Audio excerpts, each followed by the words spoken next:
ನಮಸ್ಕಾರ. ಇವತ್ತಿನ ವಿಡಿಯೋದಲ್ಲಿ ಸಂಸ್ಕೃತದ ವಿಭಕ್ತಿ ಪ್ರತ್ಯಯಗಳು, ಅವುಗಳ ರೂಪ ಹಾಗೂ ಸರಳ ಉದಾಹರಣೆಗಳೊಂದಿಗೆ ಅವುಗಳನ್ನು ಉಪಯೋಗಿಸುವುದು ಹೇಗೆ ಎನ್ನುವುದನ್ನು ತಿಳಿದುಕೊಳ್ಳೋಣ. ಸಾಮಾನ್ಯವಾಗಿ ಸಂಸ್ಕೃತ ಭಾಷೆಯಲ್ಲಿ ಶಬ್ದಗಳನ್ನು ಸುಬಂತ, ತಿङಂತ ಮತ್ತು ಅವ್ಯಯ ಎಂದು 3 ವಿಧವಾಗಿ ವಿಂಗಡಿಸಿದ್ದಾರೆ. ಸುಬಂತಗಳು ಎಂದರೆ ಸರಳವಾಗಿ ನಾವು ನಾಮಪದಗಳು ಎಂದು ಕನ್ನಡದಲ್ಲಿ ಹೇಳ್ತೀವಲ್ಲ, ಅದನ್ನ ಸುಬಂತಗಳು ಅಂತ ಕರಿತೀವಿ. ತಿङಂತಗಳು ಅಂದ್ರೆ ಸಾಮಾನ್ಯವಾಗಿ ಕ್ರಿಯಾಪದಗಳು. ಇನ್ನು ಪುಲ್ಲಿಂಗ, ಸ್ತ್ರೀಲಿಂಗ, ನಪುಂಸಕ ಲಿಂಗಗಳಲ್ಲಿ ಅಥವಾ ವಚನಗಳಲ್ಲಿ ಯಾವುದೇ ಒಂದು ಬದಲಾವಣೆಯನ್ನು ಹೊಂದದೇ ಇರುವಂತಹ ಶಬ್ದಗಳನ್ನ ಅವ್ಯಯಗಳು ಅಂತ ಕರಿತೇವೆ. ಸುಬಂತಗಳು ಅಂದರೆ ಅವು ನಾಮಪದವಾಗಿರಬಹುದು ಅಥವಾ ಸರ್ವನಾಮವಾಗಿರಬಹುದು, ಇವನು, ಅವಳು ಅನ್ನುವಂಥದ್ದು, ಅಥವಾ ಗುಣವಾಚಕ ಶಬ್ದಗಳು ಆಗಿರಬಹುದು. ಈ ಸುಬಂತ ಪದಗಳ ಮೂಲ ಶಬ್ದಗಳಿಗೆ ಪ್ರಾತಿಪದಿಕ ಅಂತ ಕರಿತೀವಿ. ಉದಾಹರಣೆಗೆ ರಾಮ ಅಥವಾ ಮರ ಕನ್ನಡದಲ್ಲಿ ಹೇಳುವುದಾದ್ರೆ, ಅಥವಾ ಸಂಸ್ಕೃತದಲ್ಲಾದರೆ ವೃಕ್ಷ, ನದಿ, ಈ ರೀತಿಯಾಗಿ ಅವುಗಳು ಪ್ರಾತಿಪದಿಕ ಶಬ್ದಗಳು. ಅವುಗಳಿಗೆ ನಾಮ ವಿಭಕ್ತಿ ಪ್ರತ್ಯಯಗಳು ಅಂದರೆ ಸುಪ್ ಪ್ರತ್ಯಯಗಳನ್ನ ಸೇರಿಸಿದಾಗ ಅವು ಸುಬಂತಗಳು ಅಂತ ಕರೆಯಲ್ಪಡ್ತವೆ. ಒಟ್ಟು 21 ಸುಪ್ ಪ್ರತ್ಯಯಗಳನ್ನ ಈ ಕೋಷ್ಟಕದಲ್ಲಿ ಕೊಡಲಾಗಿದೆ. ಸಂಸ್ಕೃತದಲ್ಲಿ 3 ವಚನಗಳು ಹಾಗೂ 7 ವಿಭಕ್ತಿ ಪ್ರತ್ಯಯಗಳಿವೆ. ಕನ್ನಡದಲ್ಲಾದರೆ 2 ವಚನಗಳು, ಏಕವಚನ, ಬಹುವಚನ, ಆದರೆ ಸಂಸ್ಕೃತದಲ್ಲಿ ದ್ವಿವಚನವೂ ಇದೆ. 7 ವಿಭಕ್ತಿ ಪ್ರತ್ಯಯಗಳು ಅಂದರೆ ಪ್ರಥಮ, ದ್ವಿತೀಯ, ತೃತೀಯ, ಚತುರ್ಥಿ, ಪಂಚಮಿ, ಷಷ್ಠಿ, ಸಪ್ತಮಿ. ಇನ್ನು ಉಳಿದಿರುವಂಥದ್ದು ಸಂಬೋಧನ, ಅಂದರೆ ದೂರದಲ್ಲಿರುವ ವ್ಯಕ್ತಿಯನ್ನ ನಮ್ಮ ಕಡೆಗೆ ತಿರುಗುವಂತೆ ಕರೆಯುವುದನ್ನ ಸಂಬೋಧನೆ ಅಂತ ಕರಿತೇವೆ. ಈ ಸಂಬೋಧನೆಗೆ ಪ್ರಥಮ ವಿಭಕ್ತಿಯ ಪ್ರತ್ಯಯಗಳನ್ನೇ ಈ ವಿಭಕ್ತಿ ಪ್ರತ್ಯಯಕ್ಕೆ ನಾವು ಉಪಯೋಗಿಸ್ತೇವೆ. ಈಗ ಉದಾಹರಣೆಗೆ ಕನ್ನಡದಲ್ಲಿ ರಾಮ ಪ್ಲಸ್ ನು ಅಂದಾಗ ರಾಮನು ಅಂತ ಆಗ್ತದೆ. ರಾಮ ಪ್ಲಸ್ ಅನ್ನು ಅಂದಾಗ ರಾಮನನ್ನು. ಆ ಉ, ಅನ್ನು ಇವುಗಳನ್ನ ಇಲ್ಲಿ ನಮ್ಮ ಕೋಷ್ಟಕದಲ್ಲಿ ಕೊಟ್ಟಿದ್ದಾರೆ. ಸು ಔಜಸ್, ಅಂ ಔಟ್ಷಸ್, ಟಾಭ್ಯಾಂಭಿಸ್, ಞೇಭ್ಯಾಂಭ್ಯಸ್, ಞಸಿಭ್ಯಾಂಭ್ಯಸ್, ಞಸ್ ಓಸ್ ಆಂ, ನಿ ಓಸ್ ಸು. ಕನ್ನಡದಲ್ಲಾದರೆ ನೇರವಾಗಿ ನಮಗೆ ಅದು ಅರ್ಥವಾಗ್ತದೆ. ಅಂದರೆ ರಾಮ ಪ್ಲಸ್ ಉ ಅಂತ ಕೊಟ್ಟಾಗ ರಾಮನು, ಅನ್ನು, ರಾಮನನ್ನು ಅಂತ ಸೇರಿಸ್ತೇವೆ. ಆದರೆ ಸಂಸ್ಕೃತದಲ್ಲಿ ಇವಾಗ ರಾಮ ಪ್ಲಸ್ ಸು, ರಾಮಸು ಅಂತ ಆಗಲ್ಲ, ರಾಮಃ ಅಂತ ಆಗ್ತದೆ. ಆದರೆ ಇದು ವಿಭಕ್ತಿ ಪ್ರತ್ಯಯಗಳು ಅಂತ ಕರಿತೇವೆ. ಅವುಗಳ ಒಂದು ಮೂಲ ಪ್ರತ್ಯಯಗಳನ್ನ ಇಲ್ಲಿ ಕೊಡಲಾಗಿದೆ. ಇನ್ನು ವಚನಗಳನ್ನು ತೆಗೆದುಕೊಂಡ್ರೆ, ಒಂದು ವಸ್ತು, ಒಬ್ಬ ವ್ಯಕ್ತಿ ಅಥವಾ ಒಂದು ಪ್ರದೇಶವನ್ನ ನಾವು ಹೇಳ್ತಾ ಇದ್ರೆ ಅದನ್ನ ಏಕವಚನದಲ್ಲಿ ಹೇಳ್ತೀವಿ. 2 ವಸ್ತು ಅಥವಾ 2 ವ್ಯಕ್ತಿ ಅಥವಾ 2 ಪ್ರದೇಶಗಳನ್ನ ನಾವು ಹೇಳೋದಿದ್ರೆ ದ್ವಿವಚನ. ಹಾಗೆ 2ಕ್ಕಿಂತ ಹೆಚ್ಚಾದ್ರೆ ಬಹುವಚನವನ್ನ ಉಪಯೋಗಿಸ್ತೇವೆ. ಸಂಸ್ಕೃತದಲ್ಲಿ 3 ಶಬ್ದ ರೂಪಗಳಿದೆ: ಪುಲ್ಲಿಂಗ, ಸ್ತ್ರೀಲಿಂಗ ಮತ್ತು ನಪುಂಸಕಲಿಂಗ. ಈ ವಿಭಕ್ತಿ ಪ್ರತ್ಯಯಗಳ ರೂಪಗಳು 3 ಲಿಂಗಗಳಲ್ಲೂ ಬೇರೆ ಬೇರೆ ಆಗಿರುತ್ತದೆ. ಕೆಲವೊಂದು ಕಡೆಯಲ್ಲಿ ಒಂದೇ ಅಂತ ಅನಿಸ್ತದೆ.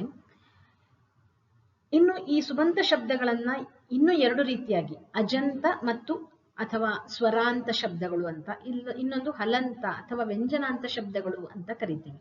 ಈಗ ರಾಮ ಅನ್ನುವಂಥದ್ದು ಅಜಂತ ಶಬ್ದ, ಅಕಾರಾಂತವಾಗಿದೆ. ಸೀತಾ ಅಜಂತ ಶಬ್ದ. ಅದೇ ರಾಜನ್ ಅಂತ ತಗೊಂಡ್ರೆ ನಕಾರಾಂತ ಶಬ್ದ, ಅದರಿಂದ ಅದು ಹಲಂತ ಶಬ್ದ ಅಂತ ಕರೆಯಲ್ಪಡ್ತದೆ. ಇವುಗಳಿಗೆ ವಿಭಕ್ತಿ ಪ್ರತ್ಯಯಗಳು ಬಂದ ನಂತರ ಸುಬಂತದ ಆ ರೂಪ ಬೇರೆ ಬೇರೆಯಾಗಿ ಇರ್ತದೆ.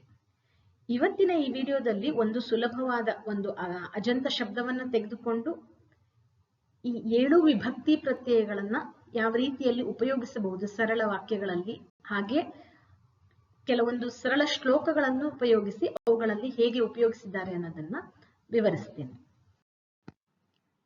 ಇಲ್ಲಿ ಬಾಲಕ ಶಬ್ದದ ವಿಭಕ್ತಿ ಪ್ರತ್ಯಯಗಳನ್ನ ತೋರಿಸಿದ್ದೇನೆ. ಬಾಲಕಃ, ಬಾಲಕೌ, ಬಾಲಕಾಃ, ಬಾಲಕಂ, ಬಾಲಕೌ, ಬಾಲಕಾನ್, ಬಾಲಕೇನ, ಬಾಲಕಾಭ್ಯಾಂ, ಬಾಲಕೈಃ, ಬಾಲಕಾಯ, ಬಾಲಕಾಭ್ಯಾಂ, ಬಾಲಕೇಭ್ಯಃ, ಬಾಲಕಾತ್, ಬಾಲಕಾಭ್ಯಾಂ, ಬಾಲಕೇಭ್ಯಃ, ಬಾಲಕಸ್ಯ, ಬಾಲಕಯೋಃ, ಬಾಲಕಾನಾಂ, ಬಾಲಕೆ, ಬಾಲಕಯೋಃ, ಬಾಲಕೇಷು, ಹೇ ಬಾಲಕ, ಹೇ ಬಾಲಕೌ, ಹೇ ಬಾಲಕಾಃ. ಇಲ್ಲಿ ಕನ್ನಡದಲ್ಲೂ ಅದನ್ನ ಯಾವ ರೀತಿಯಲ್ಲಿ ವಿಭಕ್ತಿ ಪ್ರತ್ಯಯಗಳಿದೆ ಅದನ್ನು ತೋರಿಸಿದ್ದೇನೆ. ಇದು ಅಕಾರಾಂತ ಪುಲ್ಲಿಂಗ ಶಬ್ದ, ಅದಕ್ಕೆ ಸರಿಯಾಗಿರುವಂತಹ ಒಂದು ವಿಭಕ್ತಿ ಪ್ರತ್ಯಯ. ಅದೇ ಆಕಾರ ಅಂತ ಸ್ತ್ರೀಲಿಂಗವಾದರೆ ಅದಕ್ಕೆ ಬೇರೆ ವಿಭಕ್ತಿ ಪ್ರತ್ಯಯಗಳು, ಅದು ಬೇರೆ ರೂಪದಲ್ಲಿ ಇರ್ತದೆ. ಸೀತಾ ಸೀತೆ ಸೀತಾಹ, ಸೀತಾಂ ಸೀತೆ ಸೀತಾಹ, ಈ ರೀತಿಯಾಗಿ ಬರ್ತದೆ. ನಪುಂಸಕಲಿಂಗದಲ್ಲೂ ಹಾಗೆ. ನಪುಂಸಕಲಿಂಗದಲ್ಲಿ ಅಜಂತ ಶಬ್ದವಾದರೆ ಮೊದಲ 2 ಶಬ್ದಗಳು ಸ್ವಲ್ಪ ಬೇರೆ ಇರ್ತದೆ. ಫಲಂ ಫಲೇ ಫಲಾನಿ, ಫಲಂ ಫಲೇ ಫಲಾನಿ. ಮತ್ತೆ ಉಳಿದಿದ್ದೆಲ್ಲ ಪುಲ್ಲಿಂಗ ಶಬ್ದ, ಅಕಾರ ಅಂತ ಪುಲ್ಲಿಂಗ ಶಬ್ದದಲ್ಲಿ ಹೇಗೆ ಬರ್ತದೆ ಅದೇ ರೀತಿಯಲ್ಲಿ ಇರ್ತದೆ. ಹಾಗಿದ್ರೆ ಇವುಗಳನ್ನ ನೆನಪಿಟ್ಕೊಳ್ಳೋದು ಹೇಗೆ ಅಂದ್ರೆ ಬಾಯಿಪಾಠ ಮಾಡಬೇಕು. ಒಂದು ಪುಲ್ಲಿಂಗ ಶಬ್ದವನ್ನ ಸಾಮಾನ್ಯವಾಗಿ ರಾಮಃ ಶಬ್ದ ನಾವು ಬಾಯಿಪಾಠ ಮಾಡ್ಕೊಂಡಿದ್ರೆ ಉಳಿದ ಎಲ್ಲ ಅಕಾರ ಅಂತ ಪುಲ್ಲಿಂಗ ಶಬ್ದಗಳಿಗೆ ಅದನ್ನ ನಾವು ಅಪ್ಲೈ ಮಾಡ್ಕೊಬಹುದು.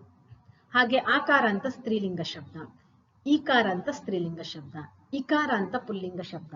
ಕೆಲವೊಂದು ಮುಖ್ಯವಾದ ಶಬ್ದ ರೂಪಗಳನ್ನ ನಾವು ಬಾಯಿಪಾಠ ಮಾಡಿಕೊಂಡ್ರೆ ಅದನ್ನ ಉಳಿದ ಅದೇ ರೀತಿ ರೂಪದಲ್ಲಿರುವಂತಹ ಉಳಿದ ಶಬ್ದಗಳಿಗೂ ನಾವು ಅಪ್ಲೈ ಮಾಡ್ಕೊಬಹುದು. ಇಲ್ಲಿ ನಾವು ಗಮನಿಸಿದ್ರೆ ಕೆಲವೊಂದು ಶಬ್ದಗಳು ಬೇರೆ ಬೇರೆ ವಿಭಕ್ತಿ ಪ್ರತ್ಯಯಗಳಲ್ಲಿ ಒಂದೇ ತರಹ ಇದೆ. ಉದಾಹರಣೆಗೆ ಬಾಲಕವು, ಬಾಲಕರಿಬ್ಬರು, ಬಾಲಕರಿಬ್ಬರನ್ನು, ಎರಡೂ ಆಗ್ತದೆ. ಹಾಗೆ ಬಾಲಕಾಭ್ಯಾಂ ತೃತೀಯದಲ್ಲೂ ಅದೇ, ಚತುರ್ಥಿಯಲ್ಲೂ ಇದೆ. ಹಾಗೆ ಪಂಚಮಿಯಲ್ಲೂ ಇದೆ. ಬಾಲಕೇಭ್ಯ ಅನ್ನುವಂಥದ್ದು ಪಂಚಮಿ, ಚತುರ್ಥಿ, ಪಂಚಮಿ ಎರಡರಲ್ಲೂ ಸಿಗ್ತದೆ. ಹಾಗೆ ಬಾಲಕಯೋಹೋ ದ್ವಿವಚನದಲ್ಲಿ ಇರುವಂಥದ್ದು ಷಷ್ಠಿ, ಸಪ್ತಮಿ ಎರಡರಲ್ಲೂ ಇದೆ. ಇದನ್ನ ನಾವು ಹೇಗೆ ಗುರುತಿಸೋದು? ಇವಾಗ ಒಂದು ಸೆಂಟೆನ್ಸ್ ಅಲ್ಲಿ ಬಂದಾಗ ಹೇಗೆ ಗುರುತಿಸೋದು ಅಂದ್ರೆ ಆ ಸಿನಾರಿಯೋ ನೋಡಿಕೊಂಡು, ಆ ವಾಕ್ಯ ಯಾವ ಸಂದರ್ಭ ಅಂತ ನೋಡಿಕೊಂಡು ಅದನ್ನ ನಾವು ಗುರುತಿಸಬೇಕಾಗ್ತದೆ. ಈಗ ವಿಭಕ್ತಿ ಪ್ರತ್ಯಯಗಳನ್ನ ಒಂದೊಂದಾಗಿ ನೋಡ್ತಾ ಹೋಗೋಣ. ಸಾಮಾನ್ಯವಾಗಿ ಒಂದು ವಾಕ್ಯ ಅಂತ ಅಂದ್ರೆ ಒಂದು ಕರ್ತೃ ಹಾಗೆ ಕ್ರಿಯೆ, ಕರ್ತೃವಿಗೆ ಸರಿಯಾದ ಒಂದು ಕ್ರಿಯೆ ಅಂತ ಇರ್ತದೆ. ಇಲ್ಲಿ ಪ್ರಥಮ ವಿಭಕ್ತಿ ಯಾವಾಗ ಬರ್ತದೆ ಅಂದ್ರೆ ಕ್ರಿಯೆಗೆ ಯಾರು ಆಶ್ರಯವಾಗಿದ್ದಾರೋ, ರಾಮನು ಓದುತ್ತಾನೆ ಅಂತ ಹೇಳಿದಾಗ ಓದುವ ಕ್ರಿಯೆಗೆ ಯಾರು ಆಶ್ರಯ, ಕರ್ತೃ ಯಾರು, ಅವನನ್ನ ನಾವು ಪ್ರಥಮ ವಿಭಕ್ತಿಯಲ್ಲಿ ಹೇಳ್ತೀವಿ. ರಾಮನು, ಸೀತೆಯು, ಮರವು, ಆ ರೀತಿಯಲ್ಲಿ. ಹಾಗೆ ಇಲ್ಲಿ ರಾಮಃ ಪಠತಿ, ಬಾಲಕಃ ಲಿಖತಿ, ಸೀತಾ ನೃತ್ಯತಿ, ಮಿತ್ರಂ ಆಗಚ್ಚತಿ. ನಾನು ಅಂಡರ್ಲೈನ್ ಮಾಡಿರುವ ಶಬ್ದಗಳೆಲ್ಲ ಪ್ರಥಮ ವಿಭಕ್ತಿಯಲ್ಲಿ ಇರುವಂಥದ್ದು.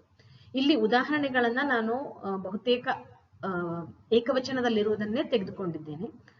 ಮುಂದೆ ದ್ವಿವಚನ ಹಾಗೂ ಬಹುವಚನಗಳನ್ನು ಇದೇ ಉದಾಹರಣೆಗಳನ್ನ ದ್ವಿವಚನ ಬಹುವಚನಗಳಲ್ಲೂ ನೀವು ಮಾಡ್ಕೊಬಹುದು. ಆದ್ರೆ ಅದಕ್ಕೆ ಸರಿಯಾಗಿ ಕ್ರಿಯಾಪದಗಳು ಬದಲಾಗ್ತವೆ. ಉದಾಹರಣೆಗೆ ರಾಮಃ ಪಠತಿ ಅಥವಾ ಬಾಲಕಾಹ ಲಿಖಂತಿ ಅಂತ ಆಗ್ತದೆ. ಆ ರೀತಿ ಚೇಂಜ್ ಮಾಡ್ಕೊಬೇಕಾಗ್ತದೆ. ಸೊ ಸಾಮಾನ್ಯವಾಗಿ ಪ್ರಥಮ ವಿಭಕ್ತಿ ಅಂದ್ರೆ ಕರ್ತೃ, ಕ್ರಿಯೆಗೆ ಆಶ್ರಯವಾಗಿರುವ ಕರ್ತೃವನ್ನ ಕುರಿತು ಇದು ಹೇಳ್ತದೆ. ಈಗ ಇದಕ್ಕೆ ಒಂದು ಶ್ಲೋಕವನ್ನ ನಾವು ಉದಾಹರಣೆಯಾಗಿ ತಗೊಂಡ್ರೆ, ಗುರುಃ ಬ್ರಹ್ಮ ಗುರುಃ ವಿಷ್ಣು, ಗುರು ಬ್ರಹ್ಮ ಗುರುರ್ ವಿಷ್ಣು, ಗುರುರ್ದೇವೋ ಮಹೇಶ್ವರಃ, ಗುರು ಸಾಕ್ಷಾತ್ ಪರಬ್ರಹ್ಮ, ತಸ್ಮೈ ಶ್ರೀ ಗುರವೇ ನಮಃ. ಇಲ್ಲಿ ಗುರುವು ಬ್ರಹ್ಮ, ಗುರುವು ವಿಷ್ಣು, ಗುರು ಮಹೇಶ್ವರ, ಗುರು ಪರಬ್ರಹ್ಮ. ಇಲ್ಲಿ ಗುರುಹು ಬ್ರಹ್ಮ ಇವೆಲ್ಲವೂ ಪ್ರಥಮ ವಿಭಕ್ತಿಯಲ್ಲಿ ಇದೆ.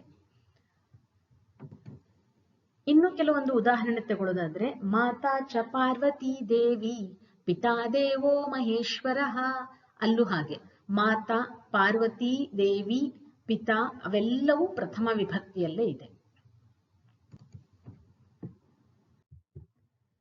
ಇನ್ನು ದ್ವಿತೀಯ ವಿಭಕ್ತಿಗೆ ಹೋದ್ರೆ ಅನ್ನು, ದೇವರನ್ನು, ಇದು ಕುರಿತಾಗಿ, ಯಾವುದನ್ನ ಕುರಿತಾಗಿ ಅನ್ನೋದ್ರ ರೀತಿಯಲ್ಲಿ ಬರ್ತದೆ.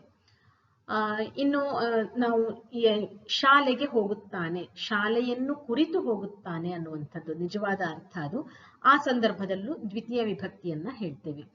ದೇವಂ ನಮತಿ, ದೇವರನ್ನು ನಮಿಸುತ್ತಾನೆ, ದೇವಂ ನಮಾಮಿ, ನಾನು ದೇವರನ್ನು ನಮಿಸುತ್ತೇನೆ.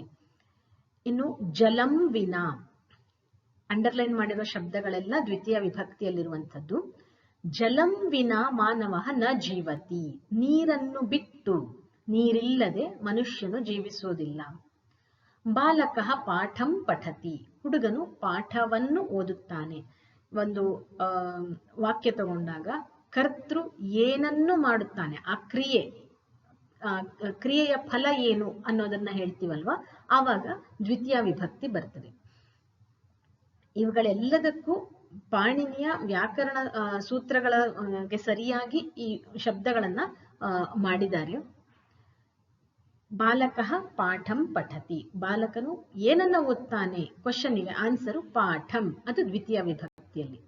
ಸೀತಾ ಫಲಂ ಖಾದತಿ, ಸೀತಾ ಕಿಂ ಖಾದತಿ, ಏನನ್ನು ತಿನ್ನುತ್ತಾಳೆ, ಹಣ್ಣನ್ನು ತಿನ್ನುತ್ತಾಳೆ. ಇವುಗಳು ದ್ವಿತೀಯ ವಿಭಕ್ತಿಯಲ್ಲಿದೆ. ಇನ್ನು ದ್ವಿತೀಯ ವಿಭಕ್ತಿಯ ಸರಳ ಶ್ಲೋಕಗಳನ್ನ ತೆಗೆದುಕೊಂಡ್ರೆ, ವಸುದೇವ ಸುತಂ ದೇವಂ ಕಂಸ ಚಾಣೂರ ಮರ್ದನಂ ದೇವಕೀ ಪರಮಾನಂದಂ ಕೃಷ್ಣಂ ವಂದೇ ಜಗದ್ಗುರು. ಇವುಗಳನ್ನ ಪದಚ್ಛೇದ ಮಾಡಿದಾಗ ಪ್ರತಿಯೊಂದು ಶಬ್ದವನ್ನು ನೋಡಿದ್ರು ಇಲ್ಲಿ ವಸುದೇವ ಸುತಂ, ಒಂದೇ, ಯಾರನ್ನ ವಂದಿಸುತ್ತೇನೆ, ವಂದಿಸೋಣ, ಒಂದೇ, ವಂದಾಮಹೆ ವಂದಾಮಹೆ, ವಂದಿಸುತ್ತೇನೆ, ಏಕವಚನದಲ್ಲಿದೆ. ಯಾರನ್ನ ವಂದಿಸುತ್ತೇನೆ ಅಂತ ಕ್ವಶನ್ ಬಂದಾಗ ವಸುದೇವ ಸುತಂ ವಂದೇ, ವಸುದೇವನ ಸುತನನ್ನು, ದೇವಂ ವಂದೇ, ಕಂಸ ಚಾಣೂರ ಮರ್ದನಂ ವಂದೇ, ಇವೆಲ್ಲ ಅನ್ನು ದ್ವಿತೀಯ ವಿಭಕ್ತಿಯಲ್ಲಿದೆ. ದೇವಕಿ ಪರಮಾನಂದಂ ವಂದೇ, ಈ ರೀತಿಯಾಗಿ ನಾವು ಶಬ್ದಗಳನ್ನ ತೆಗೆದುಕೊಳ್ಬೇಕಾಗ್ತದೆ. ಕೃಷ್ಣಂ, ಜಗದ್ಗುರುಂ, ಇವುಗಳು ದ್ವಿತೀಯ ವಿಭಕ್ತಿ. ಹಾಗೆ ಇನ್ನೊಂದು ಉದಾಹರಣೆ ಹನುಮಂತನ ಶ್ಲೋಕ. ಬುದ್ಧಿರ್ಬಲಂ ಯಶೋ ಧೈರ್ಯಂ ನಿರ್ಭಯತ್ವಂ ಅರೋಗತ ಅಜಾಡ್ಯಂ ವಾಕ್ಪಟುತ್ವಂ ಚ ಹನುಮತ್ ಸ್ಮರಣಾತ್ ಭವೇತ್. ಯಾರನ್ನ ನಾವು ಸ್ಮರಿಸಿದ್ರೆ ನಮ್ಗೆ ಈ ರೀತಿಯಾಗಿ ಆಗ್ತದೆ. ಏನನ್ನ ಪಡಿತೀವಿ, ಹನುಮಂತನ ಸ್ಮರಣೆಯಿಂದ ನಾವು ಏನನ್ನ ಪಡಿತೀವಿ ಅನ್ನುವಂಥದ್ದನ್ನ ಇಲ್ಲಿದೆ. ಏನನ್ನು ಪಡಿತೀವಿ, ಬುದ್ಧಿ, ಬಲಂ, ಯಶೋ ಧೈರ್ಯಂ, ನಿರ್ಭಯತ್ವಂ, ಅರೋಗತ, ಅಜಾಡ್ಯಂ. ಇಲ್ಲಿ ಬುದ್ಧಿ ಬಲವನ್ನು, ಯಶೋಧೈರ್ಯವನ್ನು, ನಿರ್ಭಯತ್ವವನ್ನು, ಅಜಾಡ್ಯವನ್ನು, ವಾಕ್ಪಟುತ್ವವನ್ನು ಅನ್ನುವಂತಹ ದ್ವಿತೀಯ ವಿಭಕ್ತಿಯಲ್ಲಿ ಈ ಶಬ್ದಗಳು ಇವೆ.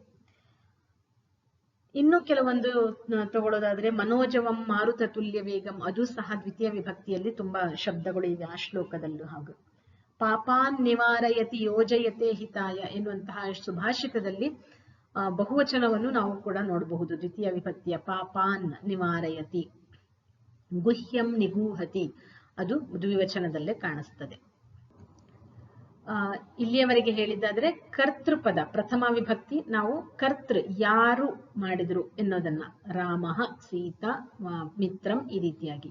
ಹಾಗೆ ದ್ವಿತೀಯ ವಿಭಕ್ತಿಯನ್ನ ಯಾವಾಗ ಉಪಯೋಗಿಸ್ತೇವೆ ಅಂದ್ರೆ ಏನನ್ನು ಎನ್ನುವಂತಹ ಪ್ರಶ್ನೆಗೆ ನಾವು ಉತ್ತರವನ್ನ ತಗೊಳ್ಳೋದಾದ್ರೆ ಏನನ್ನು ಮಾಡ್ತಾನೆ, ಯಾರನ್ನ ಕುರಿತು. ಸೀತಾ ಶಾಲಾಂ ಗಚ್ಚತಿ, ಶಾಲೆಯನ್ನು ಕುರಿತು ಹೋಗ್ತಾಳೆ. ರಾಮಃ ವನಂ ಗಚ್ಚತಿ, ಈ ರೀತಿಯಾಗಿ ದ್ವಿತೀಯ ವಿಭಕ್ತಿ ಬರ್ತದೆ. ಇನ್ನು ತೃತೀಯ ವಿಭಕ್ತಿ ಇಂದ, ಇದು ಒಂದು ಕ್ರಿಯೆ ನಡೆಯಬೇಕಾದ್ರೆ ಕರ್ತೃವು ಯಾವ ಉಪಕರಣವನ್ನ ಉಪಯೋಗಿಸಿ, ಯಾವುದನ್ನ ಉಪಯೋಗಿಸಿ ಕರಣ ಆ ಕ್ರಿಯೆ ನಡೀತದೋ ಅದನ್ನ ತೃತೀಯ ವಿಭಕ್ತಿಯಲ್ಲಿ ಹೇಳ್ತೇವೆ. ಕೆಲಸ ಮಾಡಲಿಕ್ಕೆ ಸಾಧನವಾದದ್ದು ಕರಣ. ಕರ್ತೃ ಯಾವುದರಿಂದ ಕ್ರಿಯೆಯನ್ನ ಮಾಡ್ತಾ ಇದ್ದಾನೋ ಅದು ತೃತೀಯ ವಿಭಕ್ತಿಯಲ್ಲಿ ಬರ್ತದೆ. ಉದಾಹರಣೆಗೆ ಬಾಲಕಃ ಕಂದುಕೇನ ಕ್ರೀಡತಿ, ಕಂದುಕ ಅಂದ್ರೆ ಚೆಂಡು, ಬಾಲಕನು ಚೆಂಡಿನಿಂದ ಆಟವಾಡುತ್ತಾನೆ. ಚೆಂಡನ್ನ ಕರಣವಾಗಿ ಇಟ್ಕೊಂಡು ಆಟವನ್ನ ಆಡ್ತಾ ಇದ್ದಾನೆ. ಆ ಕ್ರಿಯೆ, ಆಟದ ಕ್ರಿಯೆಗೆ ಅವನು ಉಪಯೋಗಿಸುತ್ತಿರುವಂತಹ ಸಾಧನ ಯಾವುದು ಅಂದ್ರೆ ಚೆಂಡು. ಇನ್ನು ರಾಮನು ಬಾಣದಿಂದ ರಾವಣನನ್ನ ಕೊಲ್ತಾನೆ. ಇಲ್ಲಿ ಬಾಣ ಎನ್ನುವಂಥದ್ದು ಕರಣ, ಉಪಕರಣ, ಅದು ತೃತೀಯ ವಿಭಕ್ತಿಯಲ್ಲಿ ಬರ್ತದೆ. ರಾಮಃ ಬಾಣೇನ ರಾವಣಂ ಹರತಿ. ಇನ್ನು ಕೆಲವೊಂದು ಉದಾಹರಣೆಗಳನ್ನು ಕೊಡೋದಾದ್ರೆ ಬಾಲಿಕಾ ಲೇಖನ್ಯ ಚಿತ್ರಂ ಲಿಖತಿ, ಲೇಖನಿ, ಲೇಖನಿ ಅಂದ್ರೆ ಪೆನ್. ಲೇಖನಿಯಿಂದ ಇಂದ ಅದನ್ನು ಉಪಯೋಗಿಸಿಕೊಂಡು ಚಿತ್ರವನ್ನ ಬಿಡಿಸ್ತಾ ಇದ್ದಾಳೆ, ಆದ್ದರಿಂದ ಅದು ತೃತೀಯ ವಿಭಕ್ತಿಯಲ್ಲಿ ಬಂತು. ಇನ್ನು ಕರ್ಮಕರಃ ಅಂದ್ರೆ ಕೆಲಸಗಾರನು, ಪರಶುನ, ಪರಶು ಅಂದ್ರೆ ಕೊಡಲಿ, ತೃತೀಯ ವಿಭಕ್ತಿಗೆ ಹೋದಾಗ ಅದು ಪರಶುನ. ಕಾಷ್ಠಂ ಚಿನತ್ತಿ, ಕಾಷ್ಠ ಅಂದ್ರೆ ಕಟ್ಟಿಗೆಯನ್ನ ಅವನು ತುಂಡು ಮಾಡ್ತಾನೆ. ಆದ್ರೆ ಇಲ್ಲಿ ಒಂದು ಅಂಶ ಅಂದ್ರೆ, ನಾವು ಕನ್ನಡದಲ್ಲಿ ಬಾಲಕಿಯು ಶಾಲೆಯಿಂದ ಮನೆಗೆ ಹೋದಳು ಅನ್ನುವಲ್ಲಿಯೂ ಇಂದ ತೃತೀಯ ವಿಭಕ್ತಿಯನ್ನ ಉಪಯೋಗಿಸ್ತೇವೆ. ಆದರೆ ಸಂಸ್ಕೃತದಲ್ಲಿ ಹಾಗಲ್ಲ, ಅದು ಪಂಚಮಿ ವಿಭಕ್ತಿಗೆ ಹೋಗ್ತದೆ. ಅಪಾದಾನ, ಒಂದು ಸಪರೇಷನ್ ಅಂತ ಹೇಳ್ತೀವಲ್ವಾ, ಅದರಲ್ಲಿ ಬರ್ತದೆ. ಇಲ್ಲಿ ತೃತೀಯ ಅಂದರೆ ಕರಣ ಮತ್ತು ಕಾರಣ, ಅದನ್ನು ಉಪಯೋಗಿಸಿಕೊಂಡು ಅದರಿಂದ ಅನ್ನುವ ದೃಷ್ಟಿಯಿಂದ ಮಾತ್ರ. ಹಾಗೆ ಇನ್ನು ಯಾರೊಂದಿಗೆ ಅಥವಾ ಯಾವುದರೊಂದಿಗೆ ಕ್ರಿಯಾಪದ, ಕರ್ತೃ ಕ್ರಿಯಾಪದವನ್ನ ಮಾಡುವಾಗ ಯಾರ ಜೊತೆಗೆ ಮಾಡ್ತಾನೆ ಅದು ಸಹ ತೃತೀಯ ವಿಭಕ್ತಿಯಲ್ಲಿ ಹೋಗ್ತದೆ. ರಾಮೇಣ ಸಹ ಸೀತಾ ವನಂ ಗಚ್ಚತಿ, ರಾಮನ ಜೊತೆ ಸೀತಾ ವನಕ್ಕೆ ಹೋಗುತ್ತಾಳೆ. ಮಿತ್ರೇಣ ಸಹ ಬಾಲಕಃ ಶಾಲಾಂ ಗಚ್ಚತಿ, ಅಲ್ಲೂ ಮಿತ್ರನ ಜೊತೆ, ಯಾರ ಜೊತೆ ಎನ್ನುವಲ್ಲಿ ಜೊತೆ ಎನ್ನುವಂತಹ ಶಬ್ದ ಸಹ, ಜೊತೆ, ಆ ಶಬ್ದ ಬಂದಾಗ ಅದರ ಪಕ್ಕದಲ್ಲಿರುವ ಅದಕ್ಕೆ ಸಂಬಂಧಿಸಿದ ವ್ಯಕ್ತಿ ಅಥವಾ ಶಬ್ದ ತೃತೀಯ ವಿಭಕ್ತಿಯನ್ನ ಪಡೆದುಕೊಳ್ಳುತ್ತದೆ. ಈ ಸಹ ಎನ್ನುವ ಅರ್ಥವನ್ನ ಕೊಡುವಂತಹ ಇನ್ನೂ ಕೆಲವೊಂದು ಅವ್ಯಯಗಳಿದ್ದಾವೆ. ಸಾಕಂ, ಸಾರ್ಧಂ, ಸಮಂ, ಅವುಗಳ ಉಪಯೋಗ ಇದ್ದಾಗಲೂ ಸಹ ತೃತೀಯ ವಿಭಕ್ತಿಯನ್ನ ಇದು ಪಡೆದುಕೊಳ್ತದೆ. ಉದಾಹರಣೆಗೆ ಮಧುರಯ ಸಾಕಂ ವೀಣಾ ಗತವತಿ, ಮಧುರಳೊಂದಿಗೆ ವೀಣಾ ಹೋದಳು. ವಿಶ್ವಾಸೇನ ಸಮಂ ಗಣೇಶ ಪಠತಿ, ವಿಶ್ವಾಸನೊಂದಿಗೆ ಗಣೇಶನು ಓದುತ್ತಿದ್ದಾನೆ.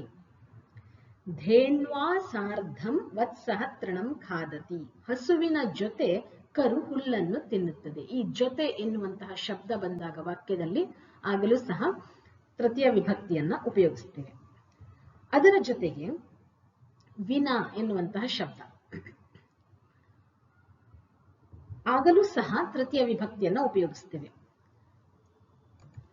ಹಿಂದೆ ದ್ವಿತೀಯ ವಿಭಕ್ತಿಯಲ್ಲೂ ವಿನ ಬಂತು. ಜಲಂ ವಿನ ವಯಂ ನ ಜೀವಾಮಃ.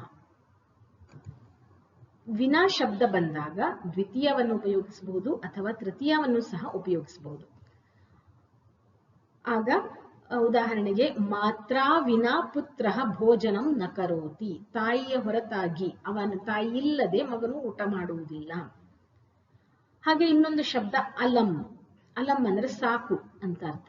ಅಲಂ ಪರಿಶ್ರಮೇಣ, ಪರಿಶ್ರಮೇಣ ಅನ್ನುವಂಥದ್ದು ತೃತೀಯ ವಿಭಕ್ತಿಯಲ್ಲಿ ಬಂತು. ಅಲಂ ಸಂದೇಹೇನ, ಸಂದೇಹ ಸಾಕು ಅಂತ ಹೇಳ್ತೀವಿ, ಸಂದೇಹ ಮಾಡಬೇಡ ಅನ್ನುವಂಥದ್ದಕ್ಕೆ. ಅಲಂ ಪರಿಶ್ರಮೇಣ, ಶ್ರಮ ವಹಿಸಿದ್ದು ಸಾಕು, ರೆಸ್ಟ್ ತಗೋ ಅಂತ ಹೇಳ್ತೀವಲ್ವಾ, ಅಂಥ ಇದರಲ್ಲಿ ಅಲಂ ಅಂದ್ರೆ ಸಾಕು ಅಂತ ಒಂದು ಶಬ್ದ ಉಪಯೋಗಿಸುವಾಗಲೂ ತೃತೀಯ ವಿಭಕ್ತಿಯನ್ನೇ ಉಪಯೋಗಿಸ್ತೇವೆ. ಇನ್ನು ಶ್ಲೋಕಗಳ ಉದಾಹರಣೆ ನೋಡಿದ್ರೆ, ವಿಷ್ಣುವಿನ ಒಂದು ಶ್ಲೋಕ, ಕರಾರವಿಂದೇನ ಪದಾರವಿಂದಂ ಮುಖಾರವಿಂದೇ ವಿನಿವೇಶಯಂ ತಂ ವಟಸ್ಯ ಪತ್ರಸ್ಯ ಪುಟೇಶಯಾನಂ ಬಾಲಂ ಮುಕುಂದಂ ಮನಸಾ ಸ್ಮರಾಮಿ. ಕರಾರವಿಂದೇನ, ಅರವಿಂದದಂತಹ ಕೈಗಳಿಂದ, ಪದಾರವಿಂದಂ, ಇಲ್ಲಿ ನಾವು ತೃತೀಯ ವಿಭಕ್ತಿ ಕರಾರವಿಂದೇನ ಮಾತ್ರ ಇದೆ. ನಾವು ಪದಾರವಿಂದಂ ಅಂತ ನೋಡಿದ್ರೆ ಗೊತ್ತಾಗ್ತದೆ ಅದು ದ್ವಿತೀಯ ವಿಭಕ್ತಿಯಲ್ಲಿ ಬಂತು. ಹಾಗೆ ಒಂದು ಶ್ಲೋಕದಲ್ಲಿ ಬೇರೆ ಬೇರೆ ವಿಭಕ್ತಿಗಳು ಇರ್ತವೆ, ಬೇರೆ ಬೇರೆ ಅವ್ಯಯಗಳು ಇರ್ತವೆ, ಕ್ರಿಯಾಪದಗಳು ಇರ್ತವೆ, ಸಂಖ್ಯಾವಾಚಕ ಶಬ್ದಗಳು ಸಹ ಇರ್ತವೆ. ಇಲ್ಲಿ ಕರಾರವಿಂದೇನ, ಕಮಲದಂತಹ ಕೈಗಳಿಂದ ತನ್ನ ಪಾದಗಳನ್ನ ಹಿಡಿದುಕೊಂಡಿರುವವನು ಅಂತ ಅರ್ಥ ಬರ್ತದೆ ಇಲ್ಲಿ. ಹಾಗೆ ಯಥಾ ಹೇಕೇನ ಚಕ್ರೇಣ ನರಥಸ್ಯ ಗತಿರ್ಭವೇತ್, ಹಿ ಏಕೇನ ಚಕ್ರೇಣ, ಒಂದು ಚಕ್ರದಿಂದ. ಒಂದು ರಥ ಚಲಿಸಬೇಕಾದ್ರೆ ಒಂದು ಚಕ್ರದ ಸಹಾಯದಿಂದ ಸಾಧ್ಯ ಇಲ್ಲ, ಒಂದೇ ಚಕ್ರದ ಸಹಾಯದಿಂದ ಚಲಿಸ್ಲಿಕ್ಕೆ ಸಾಧ್ಯ ಇಲ್ಲ. ಅದನ್ನ ಇಲ್ಲಿ ಹೇಳ್ತಾ ಇದ್ದಾರೆ. ಇಲ್ಲಿ ರಥದ ಗತಿಗೆ ಯಾವುದು ಉಪಕರಣ? ಚಕ್ರ.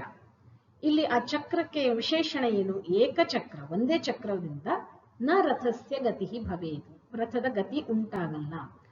ಪುರುಷಕಾರೇಣ ಏವಂ ಪುರುಷಕಾರೇಣ ವಿನಾ ದೈವಂ ನ ಸಿದ್ಧ್ಯತಿ. ಒಂದು ಕೆಲಸ ಸಫಲವಾಗಬೇಕಂದ್ರೆ ಬರೀ ಪುರುಷ ಕಾರಣ ಅಂದ್ರೆ ಪುರುಷ ಪ್ರಯತ್ನ, ಪುರುಷ ಪ್ರಯತ್ನದಿಂದ ಅದನ್ನ ಉಪಯೋಗಿಸಿಕೊಂಡು ಮಾತ್ರ ಸಾಧ್ಯ ಇಲ್ಲ ಅನ್ನುವಲ್ಲೂ ಸಹ ತೃತೀಯ ವಿಭಕ್ತಿ ಬಂತು. ಇನ್ನು ಒಂದು ಸುಭಾಷಿತ ತಗೊಳ್ಳೋದಾದ್ರೆ, ಕಾವ್ಯಶಾಸ್ತ್ರ ವಿನೋದೇನ ಕಾಲೋ ಗಚ್ಚತಿ ಧೀಮತಾಂ.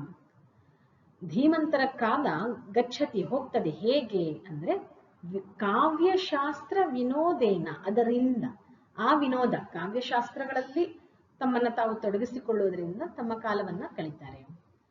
ವ್ಯಸನೇನ ಚ ಮೂರ್ಖಾಣಾಂ ನಿದ್ರಯ ಕಲಹೇನವ ಅಂತ ಇನ್ನೊಂದು. ಅಲ್ಲಿ ಮೂರ್ಖರ ಕಾಲ ಹೇಗೆ ಹೋಗ್ತದೆ ಅಂದ್ರೆ ವ್ಯಸನೇನ, ವ್ಯಸನದಿಂದ, ವ್ಯಸನವನ್ನ ಕೆಟ್ಟ ವ್ಯಸನಗಳನ್ನ ರೂಢಿಸಿಕೊಳ್ಳುವುದರಿಂದ, ಹಾಗೆ ಕಲಹೇನ ಜಗಳವನ್ನ ಆಡುವುದರಿಂದ.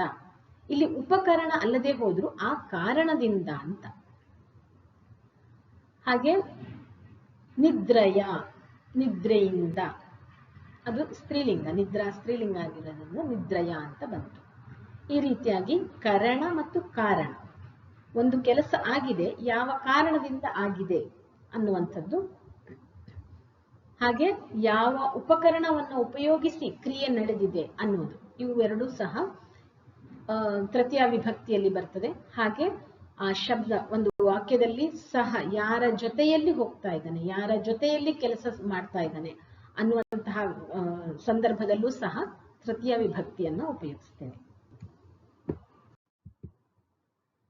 ಇನ್ನು ಚತುರ್ಥಿ ವಿಭಕ್ತಿಗೆ ಹೋದ್ರೆ, ಚತುರ್ಥಿ ವಿಭಕ್ತಿ ಇದನ್ನ ಸಾಮಾನ್ಯವಾಗಿ ಸಂಪ್ರದಾನ ಅಂತ ಹೇಳ್ತೀವಿ. ಯಾರಿಗಾಗಿ, ಯಾರಿಗೋಸ್ಕರ ಆ ಸಂದರ್ಭದಲ್ಲಿ ಇದನ್ನ ಉಪಯೋಗಿಸ್ತೇವೆ. ಅಂದ್ರೆ ಒಂದು ಕ್ರಿಯೆ ನಡೀತಾ ಇದೆ, ವಾಕ್ಯ ಅಂದ್ರೆ ಒಂದು ಕರ್ತೃ, ಒಂದು ಕ್ರಿಯೆ ಇರಬೇಕು.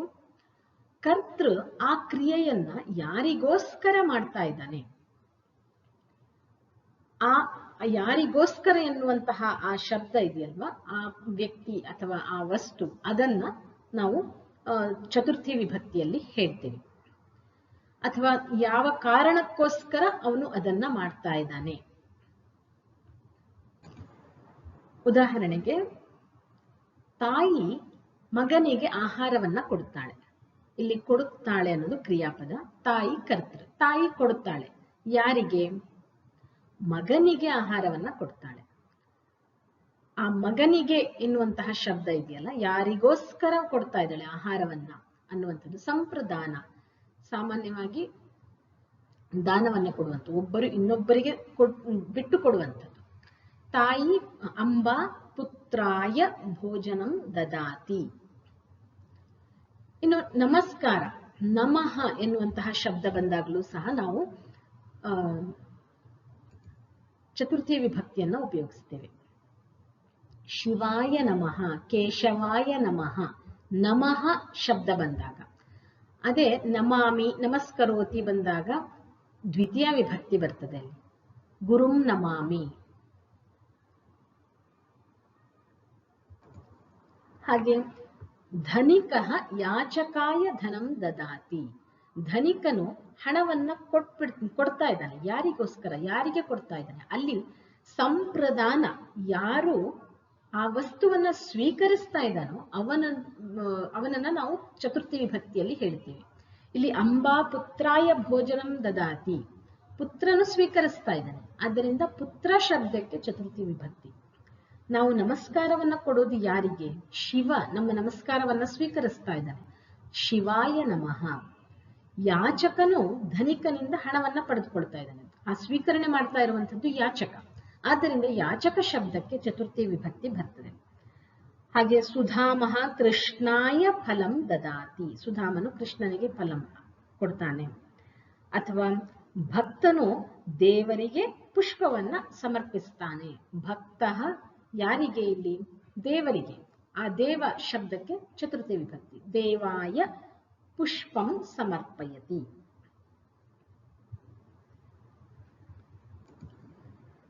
ಇನ್ನು ಕೆಲವೊಂದು ತೃತೀಯ ವಿಭಕ್ತಿಯಲ್ಲಿ ಹೇಳಿದ ಹಾಗೆ ಇಲ್ಲಿ ಕೆಲವೊಂದು ಅವ್ಯಯ ಶಬ್ದಗಳ ಪ್ರಯೋಗಗಳ ಇದ್ದಾಗಲೂ ಸಹ ಚತುರ್ಥಿ ವಿಭಕ್ತಿ ಬರ್ತದೆ. ಉದಾಹರಣೆಗೆ ಈಗಲೇ ಹೇಳಿದ ಹಾಗೆ ನಮಃ ಎನ್ನುವಂಥದ್ದು ಒಂದು ಅವ್ಯಯ. ಶಿವಾಯ ನಮಃ. ಸ್ವಸ್ತಿ ಅಂದ್ರೆ ಒಳ್ಳೆದಾಗ್ಲಿ. ಪ್ರಜಾಭ್ಯ ಸ್ವಸ್ತಿ. ಸ್ವಾಹ, ಇವಾಗ ಯಜ್ಞವನ್ನ ಮಾಡ್ತಾ ಹೇಳ್ತಾರೆ, ಮಿತ್ರಾಯ ಸ್ವಾಹ, ವರುಣಾಯ ಸ್ವಾಹ, ಆ ತರ ಎಲ್ಲ ಬರ್ತದೆ. ಇಲ್ಲಿ ಮಿತ್ರ ಅಂದ್ರೆ ಸೂರ್ಯ. ಆ ರೀತಿ ಸ್ವಾಹ ಎನ್ನುವಂತಹ ಶಬ್ದ ಬಂದಾಗಲೂ ಸಹ ಅಲ್ಲಿ ವರುಣನಿಗೆ ಅನ್ನುವಂಥ ಬಂದಾಗ ಚತುರ್ಥಿ ವಿಭಕ್ತಿ. ವರುಣಾಯ ಸ್ವಾಹ, ಇಂದ್ರಾಯ ಸ್ವಾಹ. ಇನ್ನು ಸ್ವಧ ಅನ್ನೋದು ಪಿತೃಗಳಿಗೆ ನಾವು ಈ ಹವಿಸನ್ನ ಇದು ಅರ್ಪಣೆಯನ್ನ ಮಾಡ್ತೀವಲ್ವಾ, ಸ್ವಾಹ ಅನ್ನೋದು ದೇವತೆಗಳಿಗೆ ಅರ್ಪಿಸ್ಬೇಕಂದ್ರೆ, ಸ್ವಧ ಎನ್ನುವಂತಹ ಅವ್ಯಯ ಪಿತೃಗಳಿಗೆ ಅರ್ಪಿಸ್ಬೇಕಂದ್ರೆ ಪಿತೃಭ್ಯ ಸ್ವಾಹ, ಪಿತೃಭ್ಯ ಅನ್ನುವಂಥದ್ದು ಬಹುವಚನ. ಹಾಗೆ ತೃತೀಯ ವಿಭಕ್ತಿಯಲ್ಲಿ ಅಲಂ ಎನ್ನುವಂತಹ ಶಬ್ದವನ್ನ ಉಪಯೋಗಿಸಿದ್ವಿ. ಆ ಅಲಂ ಶಬ್ದ ಬಂದಾಗ ತೃತೀಯ ವಿಭಕ್ತಿ, ಅಲಂ ಶಬ್ದ ಬಂದಾಗ ಚತುರ್ಥಿ ವಿಭಕ್ತಿಯು ಬರ್ತದೆ.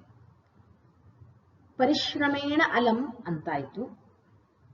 ಅದು ಸಾಕು ಎನ್ನುವಂಥದ್ದು. ಇಲ್ಲಿ ಅಲಂ ಎನ್ನುವಂತಹ ಶಬ್ದಕ್ಕೆ ಅರ್ಥ ಸಮರ್ಥ. ಈಗ ದಾನವರನ್ನ ಎದುರಿಸಲಿಕ್ಕೆ ಅವನೊಬ್ಬನೇ ಸಾಕು ಅನ್ನುವಂಥದ್ದು. ಹರಿಹಿ ದಾನವೇಭ್ಯ ಅಲಂ. ದಾನವರನ್ನ ಎದುರಿಸಲಿಕ್ಕೆ ಬೇರೆ ಯಾವ ಸೈನ್ಯವೂ ಬೇಡ, ಹರಿಯೊಬ್ಬನೇ ಸಾಕು. ಹರಿಹಿ ಅಲಂ.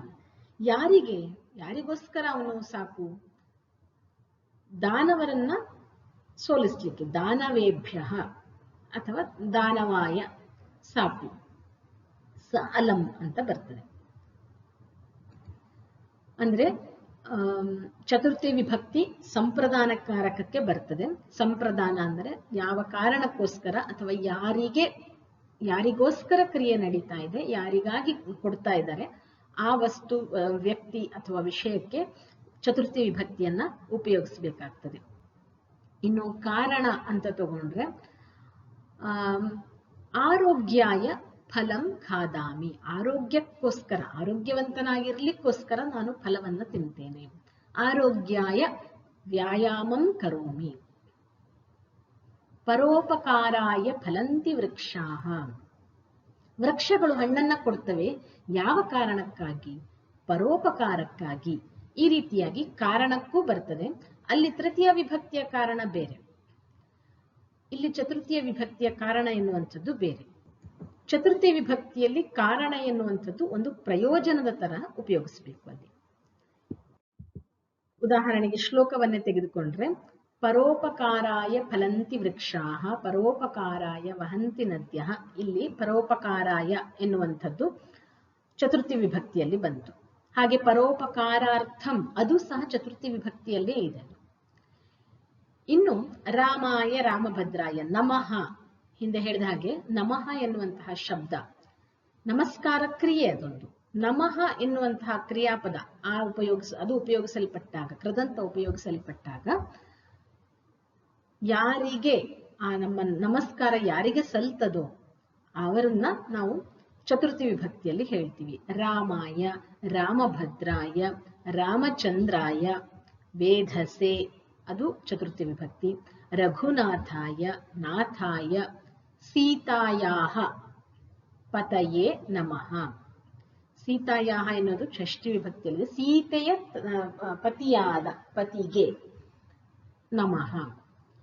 ಇನ್ನು ಭಗವದ್ಗೀತೆಯ ಒಂದು ಪ್ರಸಿದ್ಧ ಶ್ಲೋಕ, ಪರಿತ್ರಾಣಾಯ ಸಾಧೂನಾಂ. ಸಾಧುಗಳ ಪರಿತ್ರಾಣ, ರಕ್ಷಣೆಗೋಸ್ಕರ. ದುಷ್ಕೃತಾಂ ವಿನಾಶಾಯ. ದುಷ್ಕೃತ್ಯಗಳ ವಿನಾಶಕ್ಕೋಸ್ಕರ, ದುಷ್ಕೃತ್ಯಗಳನ್ನ ಮಾಡುವವರ ವಿನಾಶಕ್ಕೋಸ್ಕರ. ಧರ್ಮ ಸಂಸ್ಥಾಪನಾರ್ಥಾಯ. ಧರ್ಮ ಸಂಸ್ಥಾಪನೆಗೋಸ್ಕರ. ಸಂಭವಾಮಿ ಯುಗೆ ಯುಗೆ.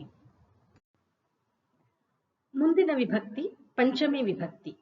ದೆಸೆಯಿಂದ ಅಥವಾ ಸಂಸ್ಕೃತದಲ್ಲಿ ಅಪಾದಾನಕಾರಕ ಅಂತ ಹೇಳ್ತೀವಿ. ಅಂದ್ರೆ ಒಬ್ಬ ವ್ಯಕ್ತಿ ಅಥವಾ ಒಂದು ವಸ್ತುವಿನಿಂದ ಯಾವುದಾದ್ರೂ ಬೇರೆಯಾಗುವ ಸಂದರ್ಭ ಬಂದಾಗ ಆ ನಿಶ್ಚಲವಾಗಿರುವಂತಹ ಆ ವಸ್ತು ಅಥವಾ ವ್ಯಕ್ತಿಯನ್ನ ನಾವು ಪಂಚಮಿ ವಿಭಕ್ತಿಯಲ್ಲಿ ಹೇಳ್ತೇವೆ. ಉದಾಹರಣೆಗೆ, ಮರದಿಂದ ಹಣ್ಣು ಬೀಳುತ್ತದೆ. ಮರ ನಿಶ್ಚಲ, ಹಣ್ಣು ಅಲ್ಲಿಂದ ಬೀಳುವಂಥದ್ದು. ಆದ್ರಿಂದ ಆ ನಿಶ್ಚಲವಾಗಿರುವ ಮರಕ್ಕೆ ಪಂಚಮಿ ವಿಭಕ್ತಿಯನ್ನ ಹಾಕ್ತೀವಿ. ವೃಕ್ಷಾತ್ ಫಲಂ ಪತತಿ. ಇನ್ನು ರಾಘವನು ಗ್ರಾಮದಿಂದ ಬರುತ್ತಾನೆ. ಗ್ರಾಮದಿಂದ ರಾಘವನ ಒಂದು ಸಪರೇಷನ್ ಆಗ್ತಾ ಇದೆ. ಅಲ್ಲಿ ಗ್ರಾಮ ಎನ್ನುವಂಥದ್ದು ನಿಶ್ಚಲ. ಆದ್ರಿಂದ ಆ ಗ್ರಾಮ ಶಬ್ದಕ್ಕೆ ಪಂಚಮಿ ವಿಭಕ್ತಿಯನ್ನ ಹೇಳ್ತೀವಿ. ರಾಘವ ಗ್ರಾಮಾತ್ ಆಗಚ್ಚತಿ. ಒಂದು ಸಪರೇಷನ್ ನಡಿಬೇಕಂದ್ರೆ, ಅಥವಾ ಬಾಲಕ ಶಾಲಾತ್ ಆಗಚ್ಚತಿ.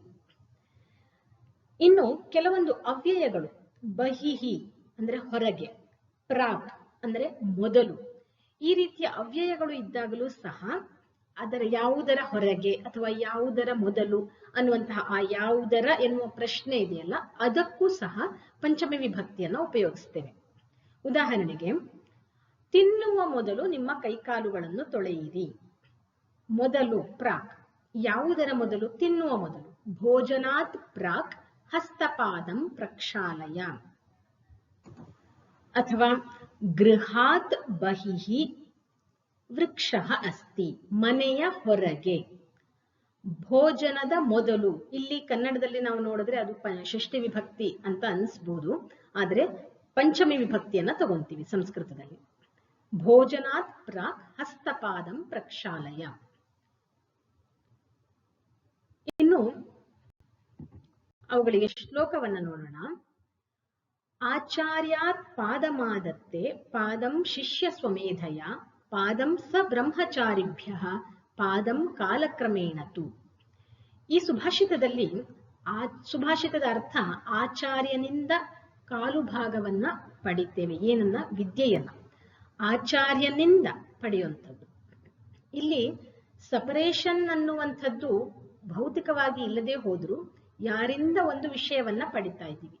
ಆಚಾರ್ಯಾತ್. ಪಾದಂ ಶಿಷ್ಯ ಸ್ವಮೇಧಯ, ಅಲ್ಲಿ ಪಂಚಮಿ ವಿಭಕ್ತಿ ಬರ್ತಾ ಇಲ್ಲ. ಪಾದಂ ಸ ಬ್ರಹ್ಮಚಾರಿಭ್ಯ, ತನ್ನ ಸಹಪಾಠಿಗಳಿಂದ, ಅವರಿಂದ ನಾವು ಮತ್ತೆ ಕಾಲು ಭಾಗವನ್ನ ಪಡಿತೀವಿ, ವಿದ್ಯೆಯನ್ನ ಪಡಿತೀವಿ ಡಿಸ್ಕಷನ್ಗಳ ಮೂಲಕ. ಇಲ್ಲಿಯೂ ಸಹ ಪಂಚಮಿ ವಿಭಕ್ತಿಯನ್ನು ಉಪಯೋಗಿಸ್ತೀವಿ. ಇನ್ನು ಒಂದು ಪ್ರಸಿದ್ಧವಾದ ಭಗವದ್ಗೀತೆಯ ಶ್ಲೋಕ, ಕ್ರೋಧಾತ್ ಭವತಿ ಸಮ್ಮೋಹ ಸಮ್ಮೋಹಾತ್ ಸ್ಮೃತಿ ವಿಭ್ರಮ ಸ್ಮೃತಿಭ್ರಂಶಾತ್ ಬುದ್ಧಿನಾಶೋ ಬುದ್ಧಿನಾಶಾತ್ ಪ್ರಣಶ್ಯತಿ. ಕ್ರೋಧದಿಂದ ಸಮ್ಮೋಹ, ಮೋಹ ಉಂಟಾಗ್ತದೆ. ಮೋಹದಿಂದ ಸ್ಮೃತಿ ವಿಭ್ರಮವಾಗ್ತದೆ. ಇಲ್ಲಿಯೂ ಸಹ ಭೌತಿಕವಾದ ಯಾವುದೇ ಸಪರೇಷನ್ ಇಲ್ಲದೆ ಹೋದ್ರು ಒಂದರ ಕಾರಣದಿಂದ ಇನ್ನೊಂದು ಉಂಟಾಗ್ತಾ ಇದೆ. ಇದಕ್ಕೂ ತೃತೀಯ ವಿಭಕ್ತಿಯ ಕಾರಣಕ್ಕೂ ಡಿಫರೆನ್ಸ್ ಇದೆ. ಒಂದರ ಕಾರಣದಿಂದ ಇನ್ನೊಂದು. ಸಮ್ಮೋಹ ಸ್ಮೃತಿ ವಿಭ್ರಮ, ಸ್ಮೃತಿ ಭ್ರಂಶಾತ್, ಸ್ಮೃತಿಯ ಭ್ರಂಶದಿಂದ ಬುದ್ಧಿನಾಶವಾಗ್ತದೆ. ಬುದ್ಧಿನಾಶ ಅಂದ್ರೆ ಮನುಷ್ಯನು ನಾಶವಾಗ್ತಾನೆ, ಅಂದ್ರೆ ಭೌತಿಕ ನಾಶವಲ್ಲ, ಅವನ ಅಧೋಗತಿಯಾಗ್ತದೆ ಅನ್ನುವಂಥದ್ದು ಇಲ್ಲಿ ಅರ್ಥ. ಅದರಿಂದ ಪಂಚಮಿ ವಿಭಕ್ತಿಯನ್ನ ನಾವು ಒಂದು ಸಪರೇಷನ್ ನಲ್ಲಿ, ಅದು ಭೌತಿಕ ಇರಬಹುದು ಅಥವಾ ಯಾವುದೇ ವಿಷಯದಲ್ಲಿ, ವಿಷಯವನ್ನ ಒಬ್ಬರಿಂದ ಪಡೆದುಕೊಳ್ಬೇಕಂದ್ರೂ ಸಹ ಅದನ್ನ ಪಂಚಮಿ ವಿಭಕ್ತಿಯಲ್ಲಿ ಉಪಯೋಗಿಸ್ತೇವೆ. ಇನ್ನು ಷಷ್ಠಿ ವಿಭಕ್ತಿ, ಇದನ್ನು ಸಾಮಾನ್ಯವಾಗಿ ಸಂಬಂಧ ಸೂಚಕವಾಗಿ ಉಪಯೋಗಿಸ್ತೇವೆ. ದಶರಥನ ಮಗ, ದಶರಥನ, ಯಾರ ಎನ್ನುವಂಥದ್ದು, ಅವನ ಮಗ, ಅವನ ಮಗಳು, ಆ ಅವನ ಎನ್ನುವಂಥದ್ದು ಷಷ್ಠಿ ವಿಭಕ್ತಿಯಲ್ಲಿ ಬರ್ತದೆ. ಉದಾಹರಣೆಗೆ, ರಾಮನು ದಶರಥನ ಮಗ. ಯಾರ ಎನ್ನುವಂತಹ ಆ ಪ್ರಶ್ನೆಗೆ ಉತ್ತರ ಇದೆಯಲ್ಲ, ಅದು ಷಷ್ಠಿ ವಿಭಕ್ತಿ. ರಾಮ ದಶರಥಸ್ಯ ಪುತ್ರ. ಅರ್ಜುನ ದ್ರೋಣಸ್ಯ ಶಿಷ್ಯ. ಇಲ್ಲಿ ಸಂಬಂಧ, ಅರ್ಜುನನಿಗೂ ದ್ರೋಣರಿಗೂ ಇರುವ ಸಂಬಂಧ. ಅರ್ಜುನನು ದ್ರೋಣರ ಶಿಷ್ಯ. ಜನಕನು ಸೀತೆಯ ತಂದೆ, ಸೀತಾಯಾಹ. ಸೀತೆ, ಸೀತಾ ಶಬ್ದ ಸ್ತ್ರೀಲಿಂಗ ಇರೋದ್ರಿಂದ ಸೀತಾಯಾಹ ಅಂತ ಬಂತು. ಜನಕನು ಸೀತೆಯ ತಂದೆ. ಈ ರೀತಿಯಾಗಿ ಷಷ್ಠಿ ವಿಭಕ್ತಿ ಸಾಮಾನ್ಯವಾಗಿ ಸಂಬಂಧ ಸೂಚಕವಾಗಿ ಬರ್ತದೆ. ಅದಕ್ಕೆ ಶ್ಲೋಕವನ್ನ ತೆಗೆದುಕೊಂಡ್ರೆ, ಹಸ್ತಸ್ಯ ಭೂಷಣಂ ದಾನಂ ಸತ್ಯಂ ಕಂಠಸ್ಯ ಭೂಷಣಂ ಶ್ರೋತ್ರಸ್ಯ ಭೂಷಣಂ ಶಾಸ್ತ್ರಂ ಭೂಷಣೈಹಿ ಕಿಂ ಪ್ರಯೋಜನಂ. ಹಸ್ತಸ್ಯ, ಹಸ್ತದ ಭೂಷಣ ಏನು? ಹಸ್ತದ ಅಲಂಕಾರ ಅಂದರೆ ದಾನ. ಕಂಠದ ಅಲಂಕಾರ ಅಂದರೆ ಸತ್ಯವನ್ನ ನುಡಿಯುವುದು, ಯಾವುದೇ ಒಂದು ಹಾರಗಳಲ್ಲ. ಶ್ರೋತೃ ಅಂದ್ರೆ ಕಿವಿ, ಕಿವಿಯ, ಶ್ರೋತ್ರಸ್ಯ. ಭೂಷಣಂ ಶಾಸ್ತ್ರಂ, ಭೂಷಣಗಳಿಂದ ಏನು ಪ್ರಯೋಜನ. ಇನ್ನು ಪುಣ್ಯಸ್ಯ ಫಲಮಿಚ್ಛಂತಿ ಪುಣ್ಯಂ ನೇಚ್ಛಂತಿ ಮಾನವಾಹ, ಈ ಶ್ಲೋಕದಲ್ಲೂ ಹಾಗೆ ಪುಣ್ಯದ ಫಲವನ್ನು, ಸಂಬಂಧ, ಯಾವುದರ ಫಲ, ಸಂಬಂಧ, ಪುಣ್ಯದ ಫಲವನ್ನು ಮನುಷ್ಯನು ಇಚ್ಛಿಸ್ತಾನೆ. ಆ ರೀತಿಯಲ್ಲಿ ಸಂಬಂಧ ಸೂಚಕವಾಗಿ ಅದು ಮನುಷ್ಯರ ನಡುವಿನ ಸಂಬಂಧವಿರಬಹುದು, ಅಥವಾ ಯಾವುದೇ ವಸ್ತು ಇರಬಹುದು, ಯಾವುದೇ ವಿಷಯದ ನಡುವಿನ ಸಂಬಂಧವಿರಬಹುದು. ಇನ್ನು ಸಪ್ತಮಿ ವಿಭಕ್ತಿಯನ್ನು ತೆಗೆದುಕೊಂಡ್ರೆ ಅಲ್ಲಿ ಇದು ಅಧಿಕರಣದ ಒಂದು ವಿಷಯವಾಗಿ ಬರ್ತದೆ. ಸಪ್ತಮಿ ಅಧಿಕರಣ ಅಂದ್ರೆ ಆಧಾರ. ಯಾವುದೋ ಒಂದು ವಸ್ತು ಇನ್ನೊಂದಕ್ಕೆ ಆಧಾರವಾಗಿರುವುದು, ಯಾವುದಕ್ಕೆ ಆಶ್ರಯವಾಗಿರ್ತದೋ ಅದನ್ನ ಅಧಿಕರಣ ಅಂತ ಹೇಳ್ತೀವಿ. ಒಂದು ವಸ್ತು ಅಥವಾ ವ್ಯಕ್ತಿ ಇರಲಿಕ್ಕೆ ಯಾವುದು ಆಧಾರವಾಗಿರ್ತದೋ ಅದು ಅಧಿಕರಣ.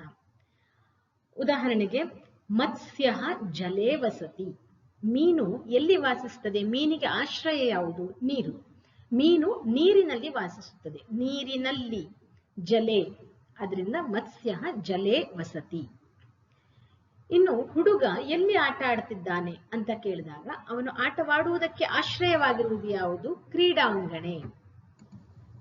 ಬಾಲಕಃ ಕ್ರೀಡಾಂಗಣೆ ವಸತಿ, ಕ್ರೀಡತಿ. ಇನ್ನು ನನ್ನ ಮನೆಯಲ್ಲಿ ದೂರದರ್ಶನ ಇಲ್ಲ, ನನ್ನ ಮನೆಯಲ್ಲಿ ದೂರದರ್ಶನ ಎಲ್ಲಿ, ಎಲ್ಲಿ ಎನ್ನುವಂತಹ ಪ್ರಶ್ನೆ ಬಂದಾಗ ಅದಕ್ಕೆ ಉತ್ತರವನ್ನ ನಾವು ಸಪ್ತಮಿಯಲ್ಲಿ ಹೇಳಬೇಕು. ಮಮ ಗೃಹೆ ದೂರದರ್ಶನಂ ನಾಸ್ತಿ. ಆದ್ದರಿಂದ ಸಪ್ತಮಿ ವಿಭಕ್ತಿ ಅಂದ್ರೆ ಆಶ್ರಯ, ಯಾವುದರಲ್ಲಿ ವಾಸಿಸುತ್ತದೆ, ಯಾವುದರಲ್ಲಿ ಇದೆ, ಆ ರೀತಿಯಾಗಿ ಹೇಳುವುದನ್ನ ಸಪ್ತಮಿ ವಿಭಕ್ತಿಯಲ್ಲಿ ಉಪಯೋಗಿಸ್ತೇವೆ. ಇದಕ್ಕೆ ಉದಾಹರಣೆ ಕರಾಗ್ರೆ ವಸತೆ ಲಕ್ಷ್ಮಿ, ಕರಮಧ್ಯೆ ಸರಸ್ವತಿ, ಕರಮೂಲೆ ಸ್ಥಿತೆ ಗೌರಿ, ಪ್ರಭಾತೆ ಕರದರ್ಶನಂ.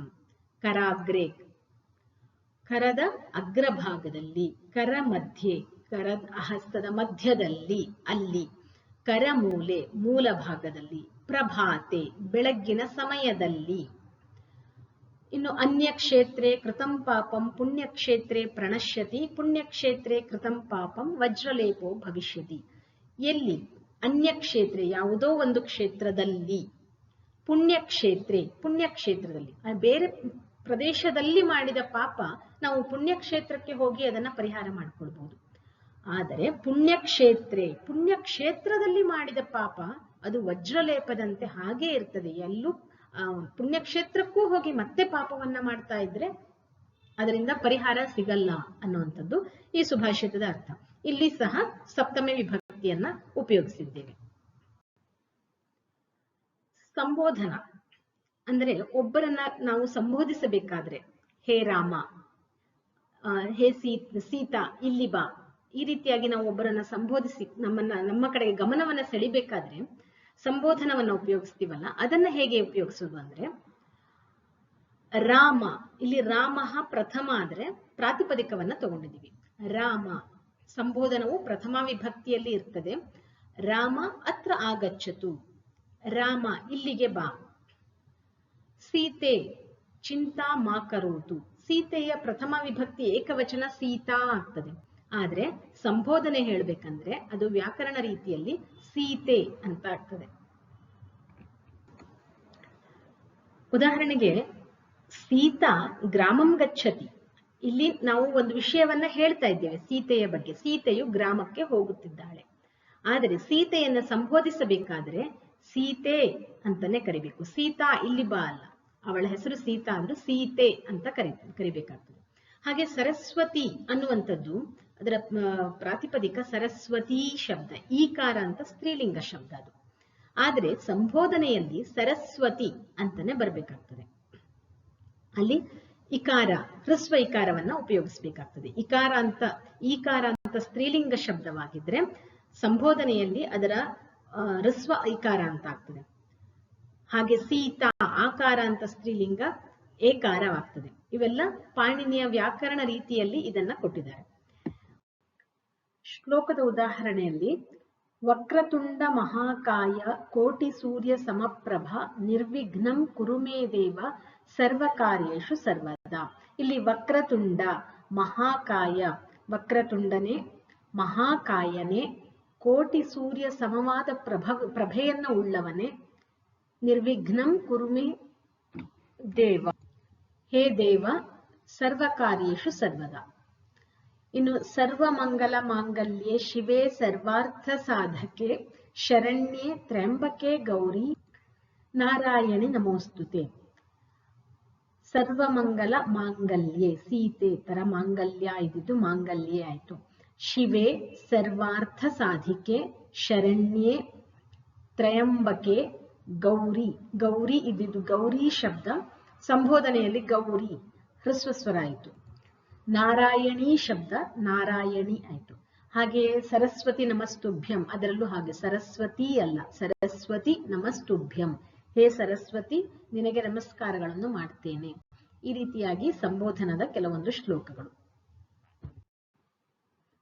ಇದು ಗುರುವಿನ ಬಗ್ಗೆ ಇರುವಂತಹ ಒಂದು ಶ್ಲೋಕ. ಗುರುರೇವ ಗತಿರ್ ಗುರುಮೇವ ಭಜೆ ಗುರುನೈವ ಸಹಾಸ್ಮಿ ನಮೋ ಗುರವೇ ನ ಗುರೋಃ ಪರಮಂ ಶಿಶುರಸ್ಮಿ ಗುರೋಃ ಮತಿರಸ್ತಿ ಗುರೌ ಮಮ ಪಾಹಿ ಗುರೋ. ಈ ಶ್ಲೋಕವನ್ನ ಗಮನಿಸಿದರೆ ಇದರಲ್ಲಿ ಎಲ್ಲಾ ವಿಭಕ್ತಿ ಪ್ರತ್ಯಯಗಳನ್ನ ಅಳವಡಿಸಲಾಗಿದೆ.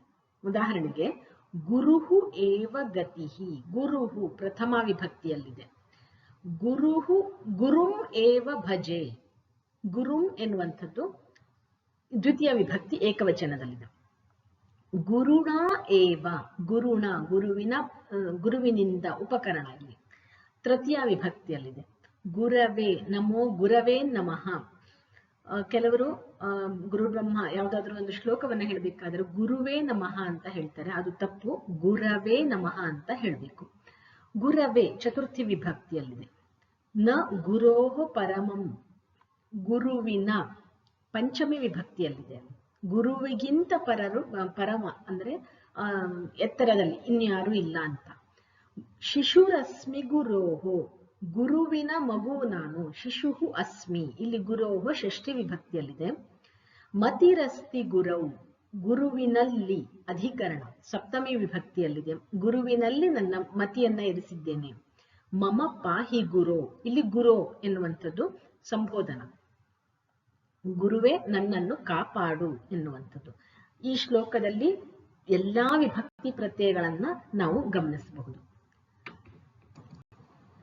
ಇವಿಷ್ಟು ವಿಭಕ್ತಿ ಪ್ರತ್ಯಯಗಳ ಒಂದು ಸಂಕ್ಷೇಪ ವಿವರಣೆ. ಧನ್ಯವಾದ.